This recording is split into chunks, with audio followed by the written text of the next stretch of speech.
The most valuable clue Earhart gave before she disappeared is that if she did what she said she was doing, she should have made it to another island. The most chilling mystery in aviation history may finally have an answer, and the truth is as cold and heartbreaking as the day Amelia Earhart vanished. For 86 years, she disappeared without a trace, leaving the world with questions that no one could answer. Search after search failed, and hope slowly faded. But now, startling new evidence has surfaced. It offers a shocking explanation for what really happened to Amelia Earhart, what was discovered, and what terrifying truth does it reveal? Join us as we uncover the haunting details behind her long-unsolved mystery. The chilling disappearance of Amelia Earhart. For over 8 decades, the world had been haunted by one question. What really happened to Amelia Earhart? Now, evidence from the deep ocean has revealed shocking details about what might have happened to Amelia Earhart. A group of ocean explorers known as Deep Sea Vision believed they had made a shocking discovery, a shape resting deep beneath the Pacific that looked just like Amelia's long-lost plane. He says this sonar image of an object on the floor of the Pacific Ocean, about 100 miles from Earhart's intended destination, shares many of the same traits as her aircraft. Using their advanced underwater drone, they scanned over 5,200 square miles of ocean before capturing an image that sent chills through the team. According to reports, this mysterious object might be the Lockheed 10E Electra, the same plane Amelia flew when she vanished in 1937.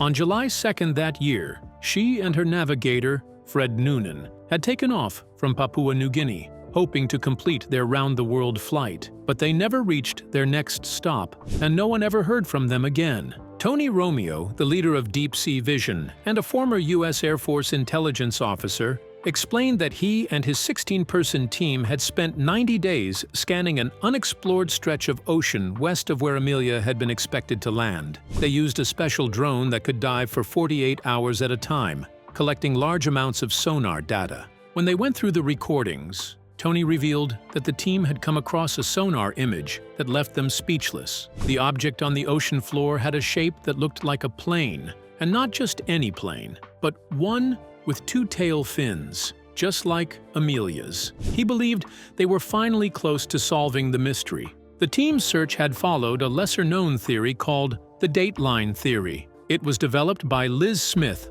a former NASA worker and hobby pilot, who suggested that Fred Noonan might have made a time error after crossing the international dateline.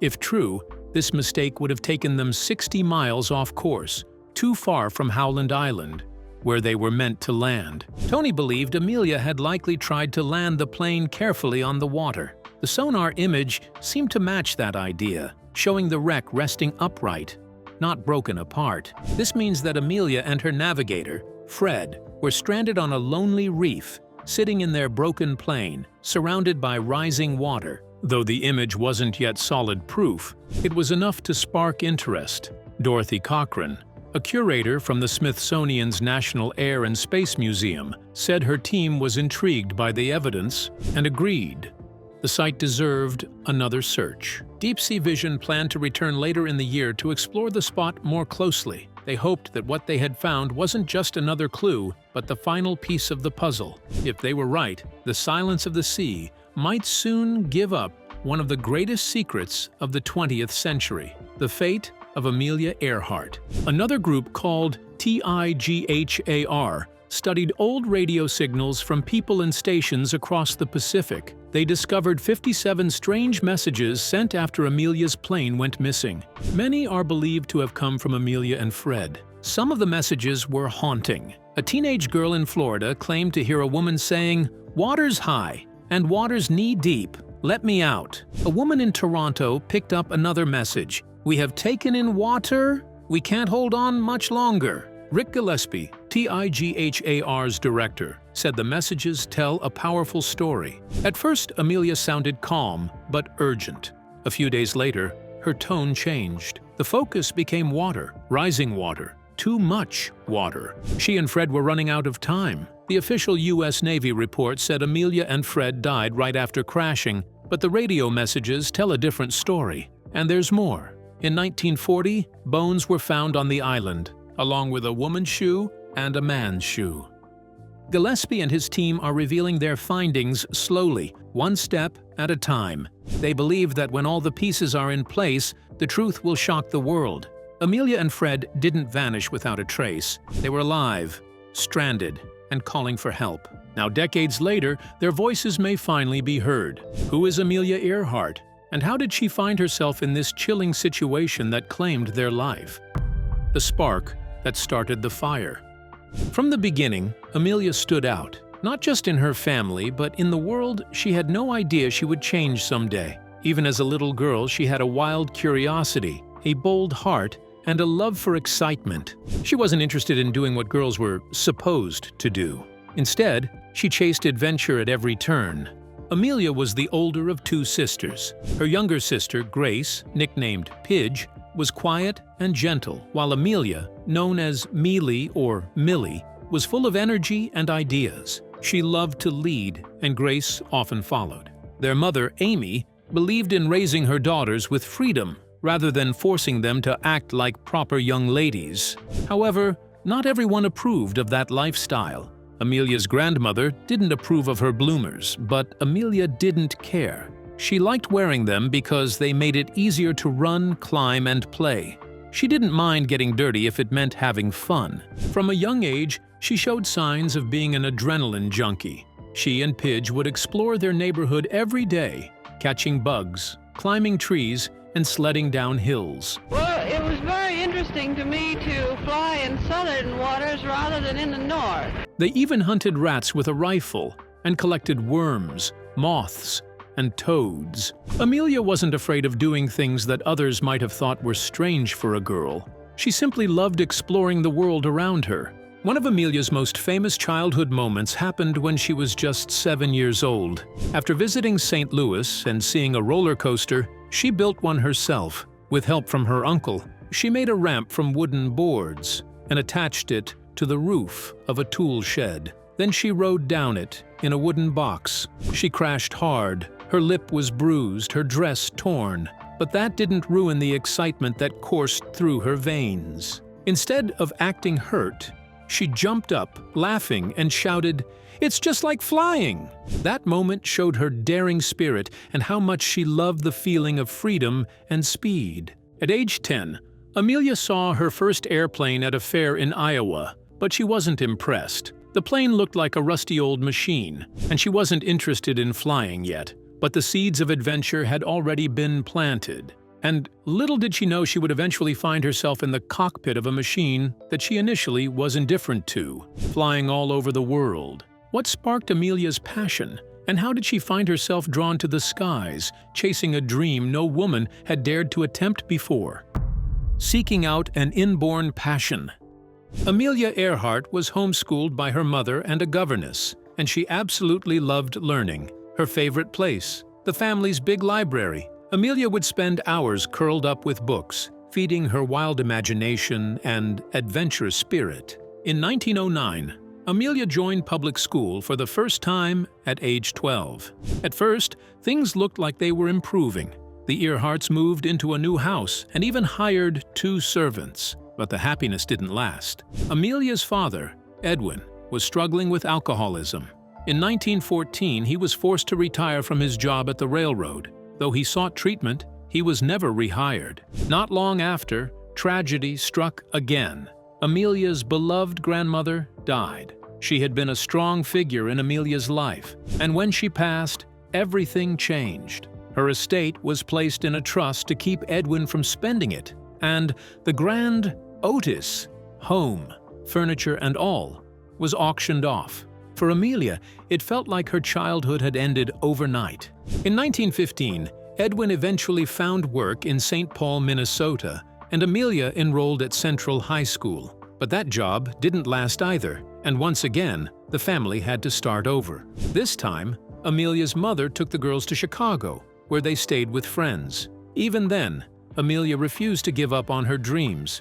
She searched nearby schools for the best science program and turned down the closest school because its chemistry lab looked like a kitchen sink. She chose Hyde Park High School instead. but it wasn't a happy time.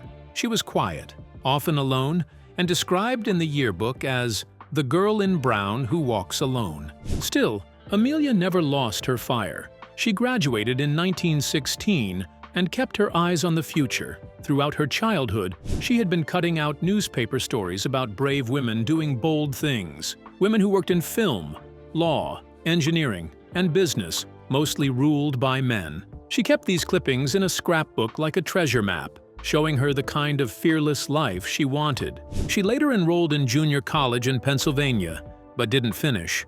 Yet that didn't matter. Amelia was never meant to take the usual path.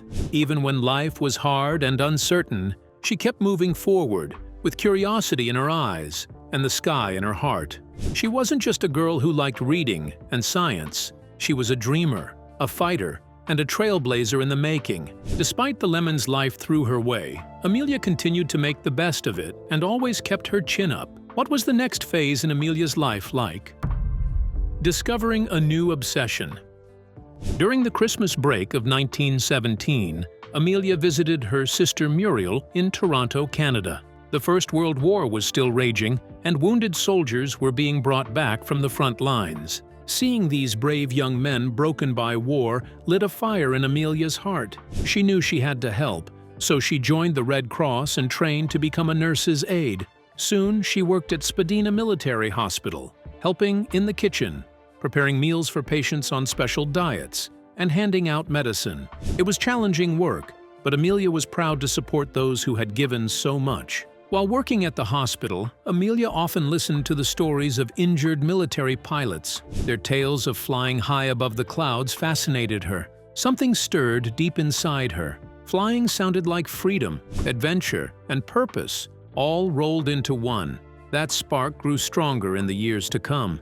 But in 1918, just as she settled into her new role, the deadly Spanish flu pandemic swept through Toronto. Amelia caught the virus while caring for sick patients. She was admitted to the hospital with pneumonia and a painful sinus infection. Her recovery was slow and difficult. Doctors tried several painful treatments to clean out her infected sinus, but nothing worked. The pain lingered, and the infection affected her health for many years. Amelia spent nearly a year recovering at her sister's home in Northampton, Massachusetts. Even during this quiet period, her mind was never still. She passed the time reading poetry, learning to play the banjo, and even studying mechanics.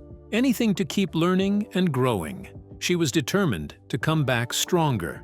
By 1919, Amelia thought she might become a doctor. She even planned to attend Smith College, but changed her mind and enrolled at Columbia University instead, diving into medical courses.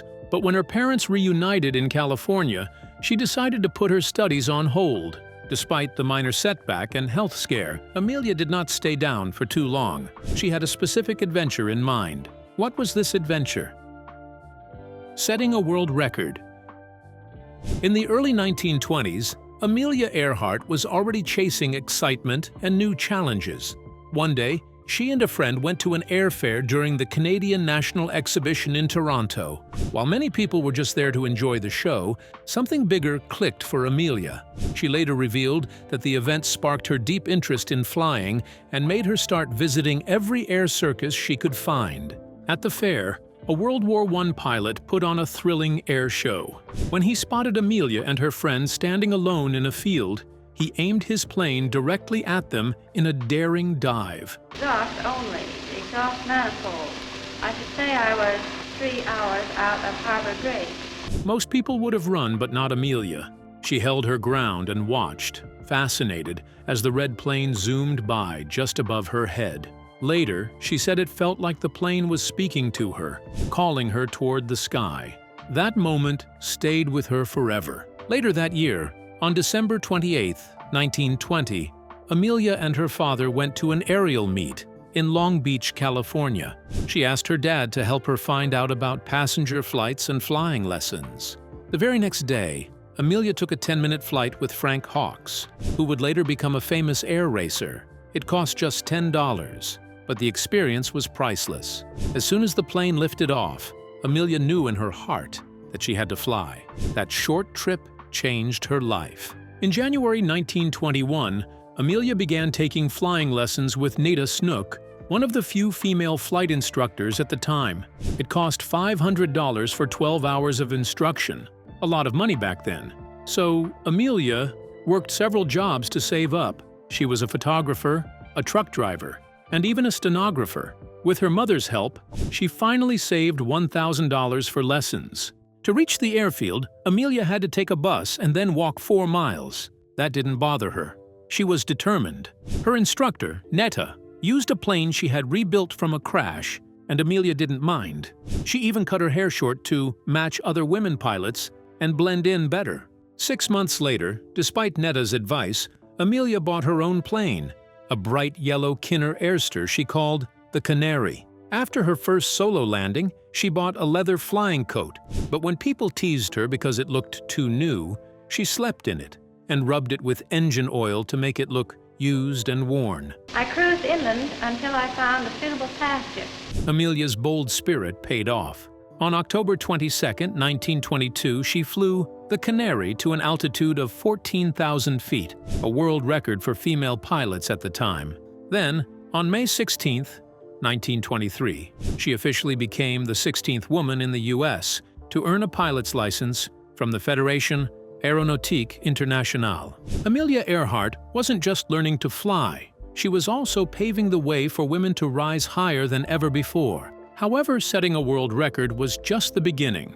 She was indeed destined for greater things. What else did she achieve? The sky was her stage. In 1928, Amelia Earhart took a huge step into the spotlight and into history. That year, she became the first woman to fly across the Atlantic Ocean in an airplane. Although she wasn't the pilot on this trip, the journey changed her life and made her a worldwide sensation. The trip was planned by a group of organizers, including publisher George Putnam, who later became Amelia's husband. Amelia was chosen to join pilot Wilmer Stoltz and co-pilot Louis Gordon as a passenger on the flight. On June 17, 1928, the trio took off from Trepassey Harbor in Newfoundland in a plane called Friendship. For nearly 21 hours, they flew through the cold skies over the Atlantic Ocean. Finally, after 20 hours and 40 minutes in the air, they landed safely near Bury Port in South Wales. Even though Amelia didn't fly the plane herself, because she had no training in that particular aircraft, her name was the one that lit up newspapers around the world. Despite not being the pilot, Amelia's presence on the flight was a major milestone for women in aviation. The media loved her courage, her calm confidence. What time did I make, by the way? Your total time from leaving Los Angeles. And her charm. She became a symbol of what women could do if given a chance. Reporters swarmed her, fans cheered for her, and the world started paying attention. 2 days after the flight, Amelia flew to Woolston in Southampton, England, and was greeted like a celebrity. There, she switched to a different plane, an Avro Avian that belonged to another pioneering woman, Lady Mary Heath, the first woman to hold a commercial pilot's license in Britain. Amelia later bought the plane and shipped it back to the United States. When Amelia, Stoltz, and Gordon returned to America on July 6, 1928, they were given a hero's welcome. In New York City, they were honored with a ticker tape parade along the famous Canyon of Heroes, where thousands of people showered them with confetti. After that, they visited the White House and met with President Calvin Coolidge. That one flight didn't just make Amelia famous, it also lit a fire in her heart. She wanted more than just a ride in the sky. She wanted to be the one behind the controls, flying higher, farther, and faster than anyone expected. This was only the beginning of her incredible journey. Amelia also worked to make flying more popular. She became an associate editor at Cosmopolitan magazine, where she talked a lot about aviation. She encouraged more people to fly, especially women. She believed flying could be part of everyday life, not just something for a few daring people. Her passion and willingness to attempt new things is commendable, and she would forever be remembered throughout history. Could these discoveries be the end of several decades-old mysteries? It's much easier to fly the Atlantic Ocean now than it was a few years ago. Why was the recording of their distress call not found soon enough until it was too late? Share your thoughts with us in the comments section. Remember to like, share, and subscribe for more. Also, click the next video showing on your screen. You will enjoy it.